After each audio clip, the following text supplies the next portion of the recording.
Occupational English Test. Listening Test. This test has 3 parts. In each part, you'll hear a number of different extracts. At the start of each extract, you'll hear this sound. You'll have time to read the questions before you hear each extract, and you'll hear each extract once only. Complete your answers as you listen. At the end of the test, you'll have 2 minutes to check your answers. Part A. In this part of the test, you'll hear 2 different extracts. In each extract, a health professional is talking to a patient. For questions 1 to 24, complete the notes with information you hear. Now, look at the notes for extract 1.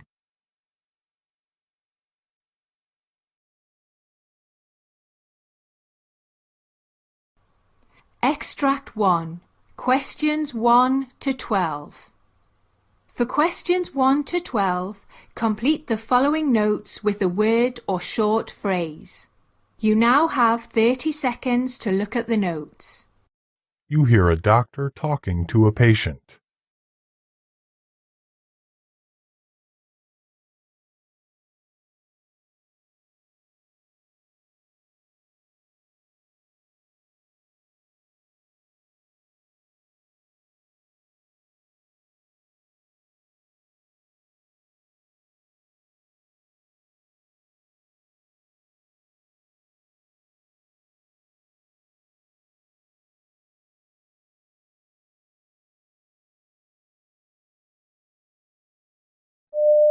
Do you mind explaining to me how that appointment got you here today? Yeah, sure. I went to the doctor's last week and we had done some tests and found out that I have very high cholesterol, and so I have an appointment with you today, because I would like to weigh out some of my options as opposed to immediately going on medication. Okay, great. So we'll just get started by asking a few questions. What do you generally do to start off your typical weekday? Well, depending on what day the week it is, I wake up between 6:30 and 7:30 in the morning. First thing I do is take a shower, brush my teeth, make a pot of coffee, get dressed, and usually after that I start my workday. Alright, and what do you do for a living? I have 3 jobs. On Mondays and Tuesdays, I do toxicology at County Medical Examiner's office for postmortem there. The rest of the week, I work as a lab technician at Belmont's Hospital. After an 8-hour shift each day, I go straight to Ruby in downtown, where I work as a bartender and a server. Wow! So you definitely are keeping busy throughout the week. Do you think during all these busy work hours you had time for meals? I do. I don't eat breakfast. It usually doesn't make me feel too well. I have my coffee as my breakfast.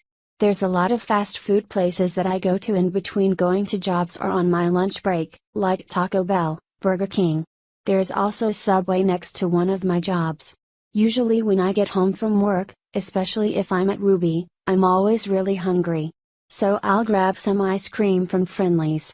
Okay, and on a scale of 1 to 10, 10 being the most stressful, do you find yourself stressed working all these hours? I would say, on a scale of 1 to 10, definitely close to a 10, around a 9. Okay.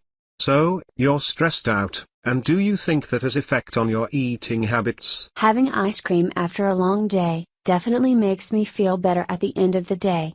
But I don't think the stress has too much influence on my diet. Okay, alright. So, do you live with anyone at home? I am currently living with my boyfriend. Alright. Is there any type of exercise going on throughout all these busy days of yours? I used to run on the treadmill before I accumulated all my jobs, but now I don't really find the time. Alright. Does anyone in your family have high cholesterol as well? My dad is on medication for high cholesterol, and a lot of his siblings have high cholesterol. So, it's kind of in the family? Oh yes.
Extract 2. Questions 13 to 24. For questions 13 to 24, complete the following notes with a word or short phrase. You now have 30 seconds to look at the notes. You hear a doctor talking to a patient.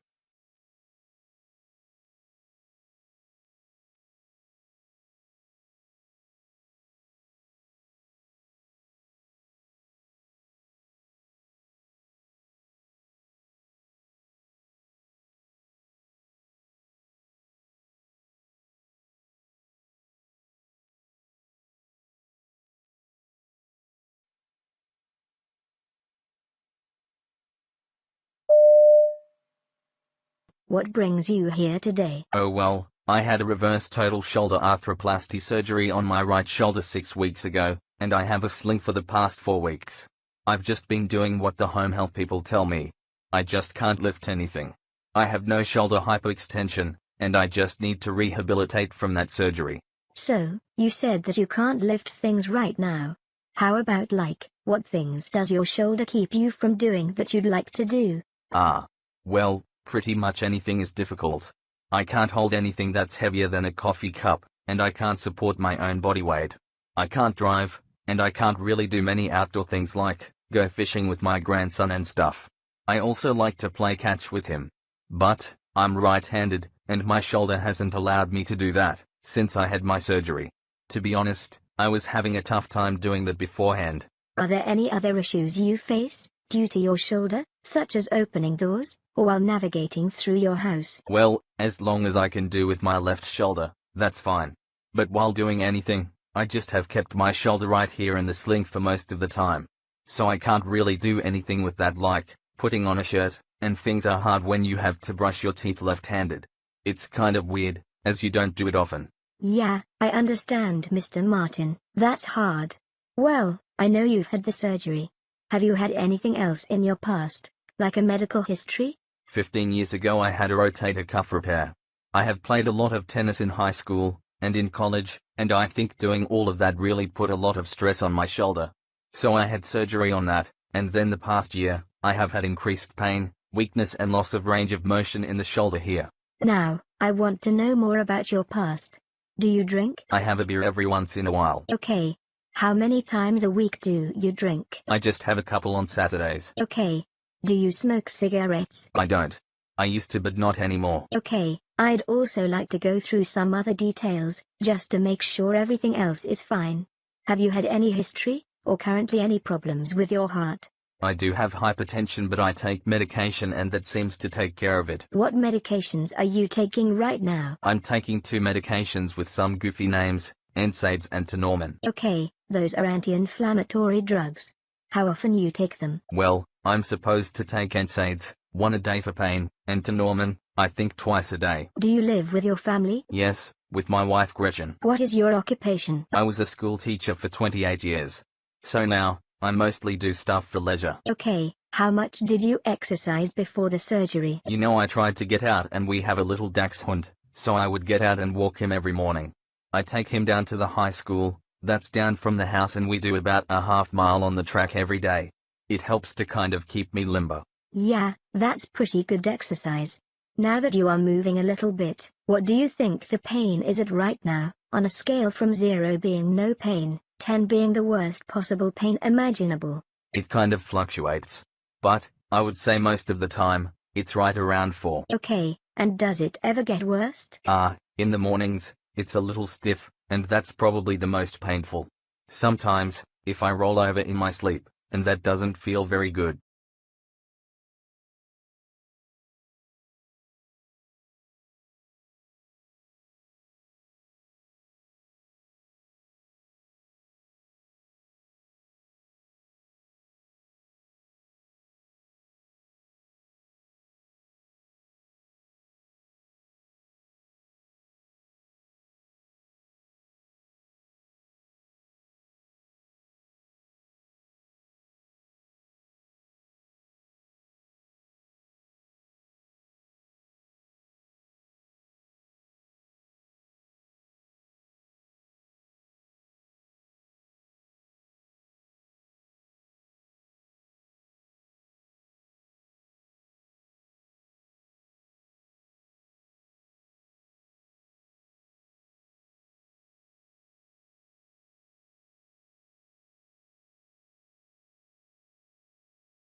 Part B.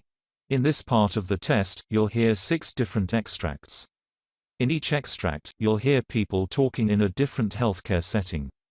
For questions 25 to 30, choose the answer A, B or C which fits best according to what you hear. You'll have time to read each question before you listen. Complete your answers as you listen. Now look at question 25. You hear a physician explaining about the treatments for major depressive disorder. Now read the question.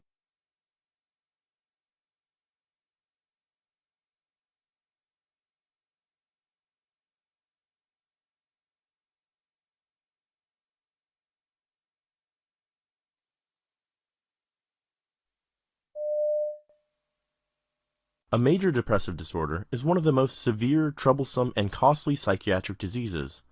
Although there are pharmacological and non-pharmacological treatments, often antidepressants are used more frequently than psychological interventions due to inadequate resources. Our efforts are to promote the evidence-based prescription of these antidepressants in the future. Therefore, we are now focused to update and expand our previous efforts to compare and categorize antidepressants for treating a major depressive disorder. All antidepressants were more efficacious compared with placebos while treating the adults with a major depressive disorder. While the effect was lesser in the placebo-controlled patients, the variation in efficacy and acceptability was more in the patients treated with antidepressants. Therefore, these findings should promote the evidence-based prescription of antidepressants and apprise the physicians, patients, and policymakers on the merits of various antidepressants. One of the most crucial challenges worldwide is the routine prescription of antidepressants for the treatment of a major depressive disorder. Nevertheless, in the scientific literature, there are considerable ongoing debates about the effectiveness of antidepressants, as well as the potential differences in tolerance and effectiveness due to individual drugs. With the introduction of new antidepressants into the market, and the increasing numbers of trials published every year, we have realized the significance of systematic review and meta-analysis to synthesize the evidence in this crucial clinical issue.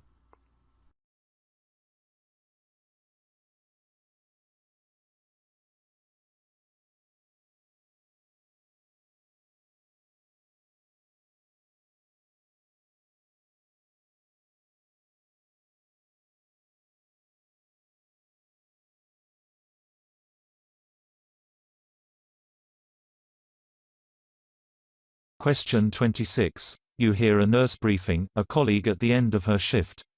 Now read the question.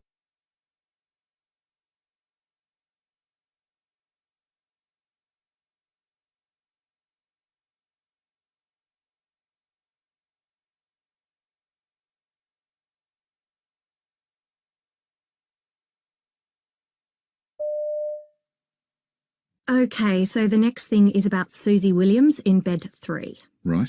She's been admitted for chest pain to rule out MI. So far she had an EKG, which was okay, and the first set of cardiac enzymes and troponins are negative. When she came in, her blood pressure was elevated a little, like 182/95, but she was given losartan, and at 6 o'clock it was 142/82. She was also dehydrated, so we started her on IV fluids. D5, half normal saline, running at 125 millilitres. That can go until midnight, and then it can be disconnected. She's scheduled for a stress test tomorrow, and some more enzyme tests. Okay? Okay.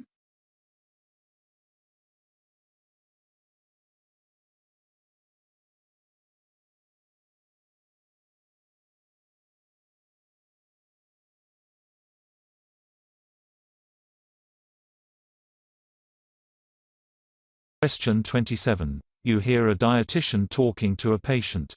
Now read the question.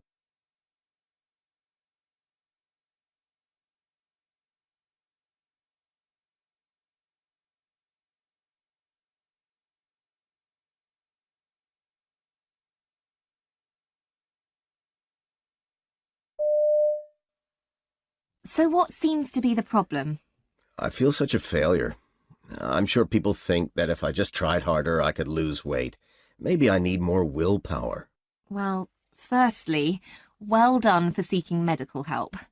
Actually, being overweight or obese is a medical problem, because being overweight changes how your body Oh, works. thanks, but I do feel that it's my fault for being this way. Well, I hear what you say, but please understand that these days we consider that obesity is a disease, like high blood pressure or asthma. You see, the body's signals to the brain stop working correctly when you're overweight, and with time you feel less full, even if you eat the same amount. And when you cut calories, your body tries to use less energy to keep your weight the same.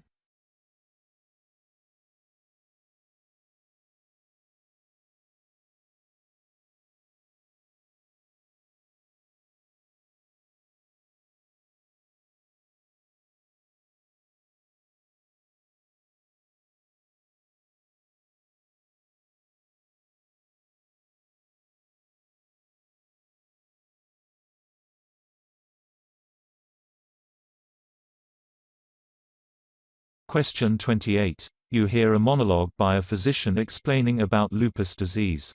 Now read the question.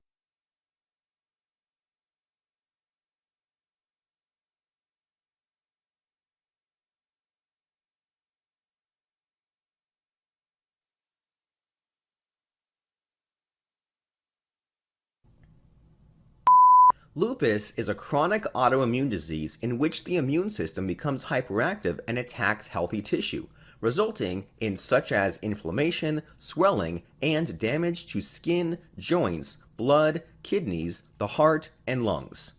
Normally, our immune system makes proteins called antibodies to protect and fight against antigens such as bacteria and viruses. However, lupus makes the immune system unable to differentiate between the healthy tissue and antigens, which leads the immune system to direct antibodies against the healthy tissue instead of antigen.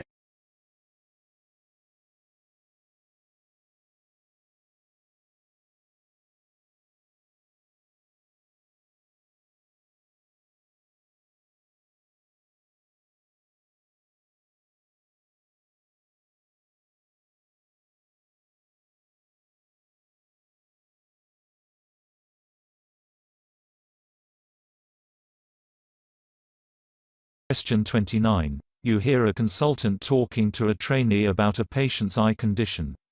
Now read the question.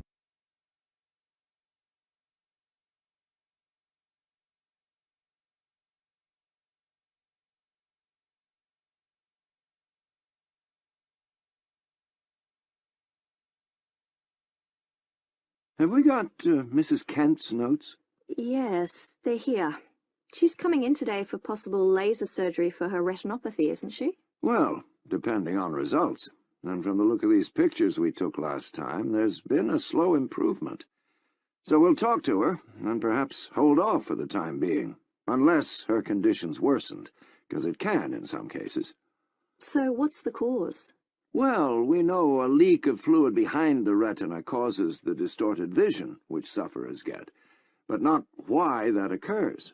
There may be a link with stress, and also steroid use, but the jury's still out, I'm afraid.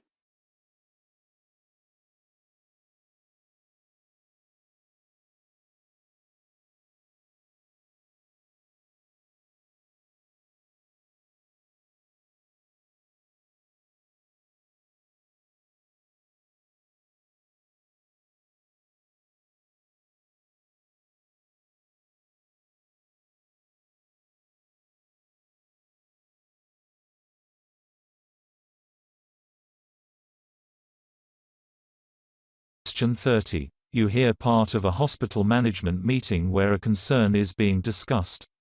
Now read the question.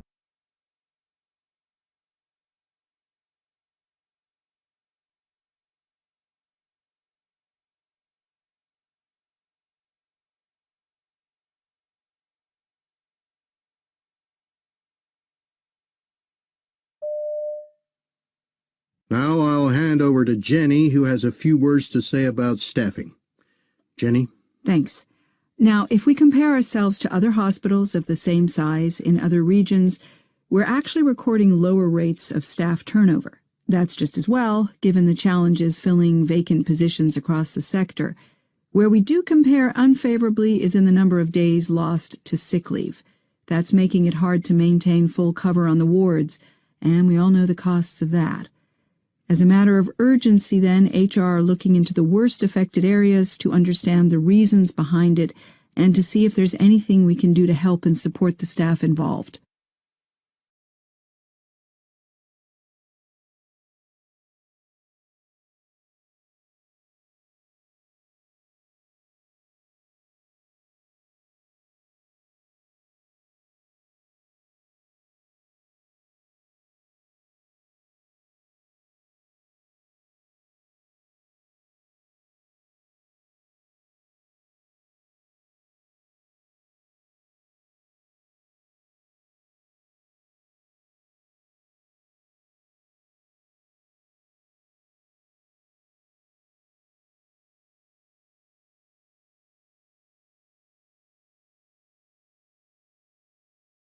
That is the end of Part B. Now look at Part C. Part C. In this part of the test, you'll hear two different extracts. In each extract, you'll hear health professionals talking about aspects of their work. For questions 31 to 42, choose the answer A, B or C which fits best according to what you hear. Complete your answers as you listen. Now look at Extract 1. Extract 1. Questions 31 to 36. You hear a psychiatrist called Dr. Anthony Gibbons giving a presentation about the role of case stories in medicine. You now have 90 seconds to read questions 31 to 36.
Hello, my name's Anthony Gibbons.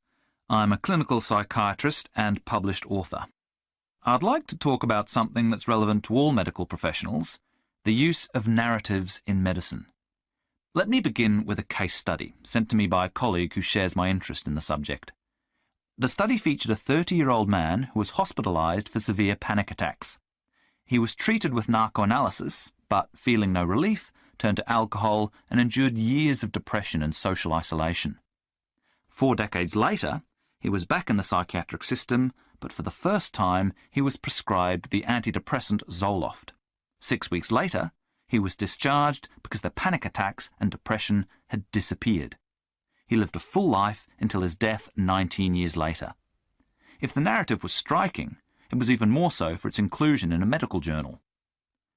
Repeatedly, I've been surprised by the impact that even lightly sketched case histories can have on readers. In my first book, I wrote about personality and how it might change on medication. My second was concerned with theories of intimacy.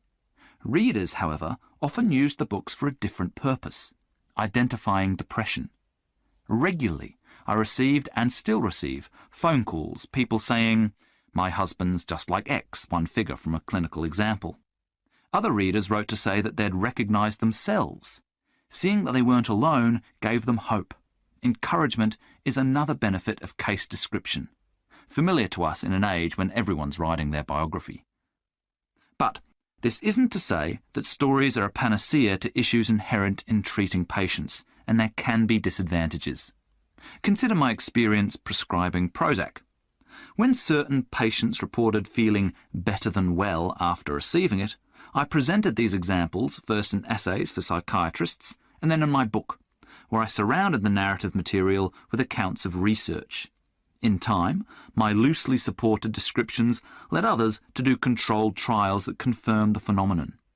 But doctors hadn't waited for those controlled trials. In advance, the better-than-well hypothesis had served as a tentative fact. Treating depression, colleagues looked out for personality change, even aimed for it, even though this wasn't my intended outcome. This brings me to my next point. Often, the knowledge that informs clinical decisions emerges when you stand back from it, like an impressionist painting. What initially seems like randomly scattered information begins to come together, and what you see is the bigger picture. That's where the true worth of anecdote lies. Beyond its role as illustration, hypothesis builder, and low-level guidance for practice, storytelling can act as a modest counterbalance to a narrow focus on data. If we rely solely on evidence, we risk moving toward a monoculture, whereby patients and their afflictions become reduced to inanimate objects, a result I'd consider unfortunate, since there are many ways to influence people for the better. It's been my hope that, while we wait for conclusive science, stories will preserve diversity in our theories of mind. My recent reading of outcome trials of antidepressants has strengthened my suspicion that the line between research and storytelling can be fuzzy. In medicine, randomized trials are rarely large enough to provide guidance on their own. Statisticians amalgamate many studies through a technique called meta-analysis. The first step of the process, deciding which data to include, colours the findings. Effectively, the numbers are narrative. Put simply, evidence-based medicine is judgment-based medicine, in which randomized trials are carefully assessed and given their due. I don't think we need to be embarrassed about this. Our substantial formal findings require integration. The danger is in pretending otherwise. I've long felt isolated in embracing the use of narratives in medicine, which is why I warm to the likelihood of narratives being used to inform future medical judgments. It would be unfortunate if medicine moved fully to squeeze the art out of its science by marginalizing the narrative. Stories aren't just better at capturing the bigger picture, but the smaller picture too. I'm thinking of the article about the depressed man given the drug Zoloft. The degree of transformation in the patient was just as impressive as the length of observation. No formal research can offer a 40-year lead-in or a 19-year follow-up. Few studies report on both symptoms and social progress. Research reduces information about many people. Narratives retain the texture of life in all its forms. We need storytelling, which is why I'll keep harping on about it until the message gets through.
Extract 2. Questions 37 to 42.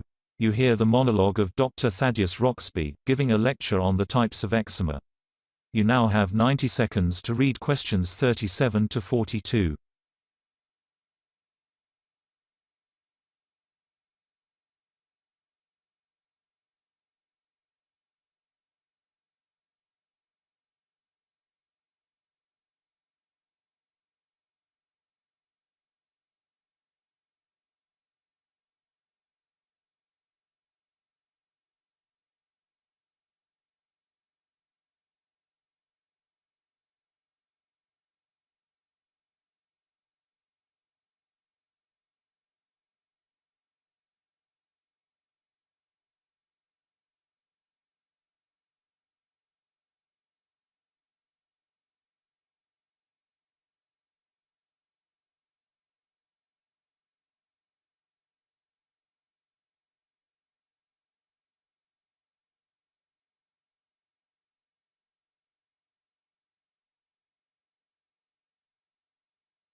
Eczema is not a single health condition. It is a recognizable reaction method seen in a number of skin diseases.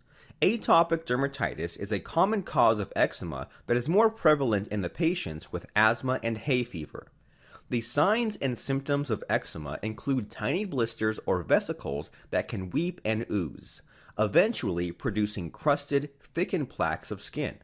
It is always quite itchy. It is significant to distinguish the different causes of eczema, as the effective treatments will also differ. Eczema starts as red, raised tiny blisters containing a clear fluid atop red, elevated plaques, and when these blisters break, the affected skin starts to weep and ooze. In chronic eczema, the blisters are less prominent and the skin is elevated, thickened, and scaling. There are about 11 distinct types of skin conditions that produce eczema. Atopic dermatitis tends to begin early in life with those with a predisposition to inhalant allergies, but it probably does not have an allergic basis. Characteristically, rashes occur on the cheeks, neck, elbow, and knee creases, and ankles. Irritant dermatitis occurs when the skin is repeatedly exposed to toxic substances or due to excessive washing. Allergic contact dermatitis occurs after repeated exposures to the same allergic substance. The immune recognition system becomes activated at the site of the next exposure and produces a dermatitis. Poison ivy allergy is a good example of allergic contact dermatitis. Stasis dermatitis commonly occurs on the swollen lower legs of patients who have poor blood circulation in the veins of the legs. Fungal infections can produce a pattern similar to many other types of eczema. However, the fungus can be visualized with a scraping under the microscope or grown in culture. Scabies is caused by an infestation by the human itch mite and produces a rash very similar to other forms of eczema. Pompholyx or dyshydrotic eczema is very common and affects the hands and occasionally the feet by creating an itchy rash composed of tiny blisters on the sides of the fingers or toes and palms or soles. Lichen simplex chronicus produces thickened plaques of skin commonly found on the shins and neck.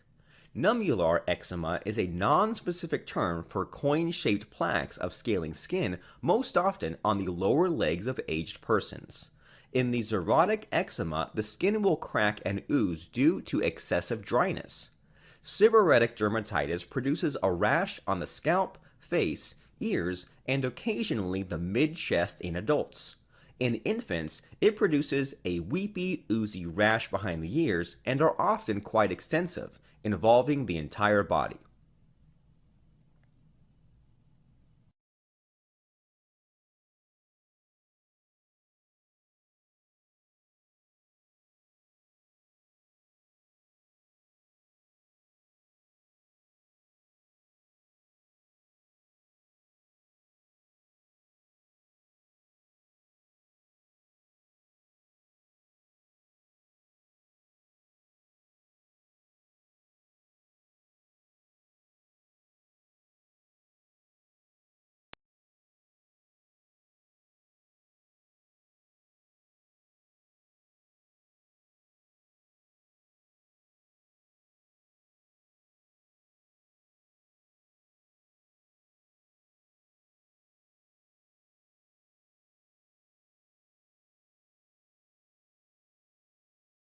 That is the end of Part C. You now have 2 minutes to check your answers.